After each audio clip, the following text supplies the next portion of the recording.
को blue pine भी कहते हैं, और साइंटिफिकली जो हम वो लफ्ज यूज करते हैं पाइनस वालिचियाना, इसका बॉटेनिकल नेम है। तो ये पेवरली आपको नजर आ रहा है, ये ब्लू पाइन है।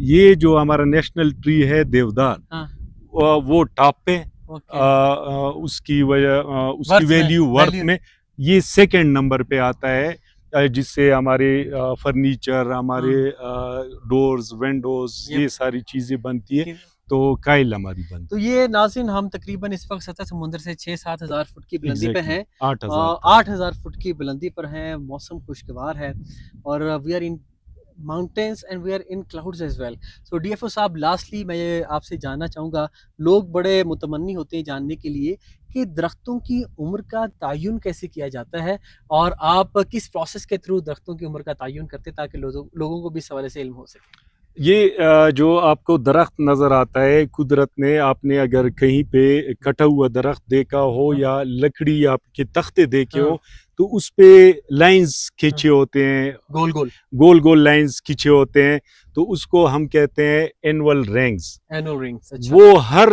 दरख्त का, इंक्लूडिंग ये जो स्पीशी है, 1 साल में एक बनता है। ठीक है।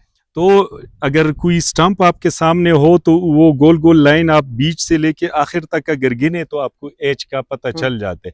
लेकिन स्टैंडिंग उसमें कंडीशन में तो आप एनुअल रिंग नहीं है, तो वो टेक्निकली फिर हमारे पास एक इंस्ट्रूमेंट होता है, उसको हम प्रेसलर बोरर कहते हैं। उससे भी एज का वो हम ड्रिल की तरह होता है। हम इसके ये जो नीचे जगह है, इसमें हम एक बोर करके सेंटर तक पहुंचते हैं और उसका एक कोर पतला सा निकल आता है, उस पे वो एनुअल रिंग हम गिन लेते हैं कि ये कितने हैं, तो हमें उसके एज का भी पता चल जाता है।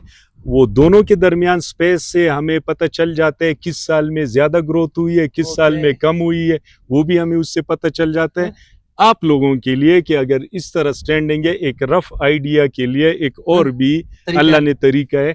ये आपको शाखें नजर आ रही है, वर्ल्स, ये अगर आपका कैमरामैन दिखा सके, ये अगर आपके वो ऊपर तक, ये 1 साल का है, ये फिर अगले साल में इतनी ग्रोथ हुई है, ये 3 साल है, ये 4 है।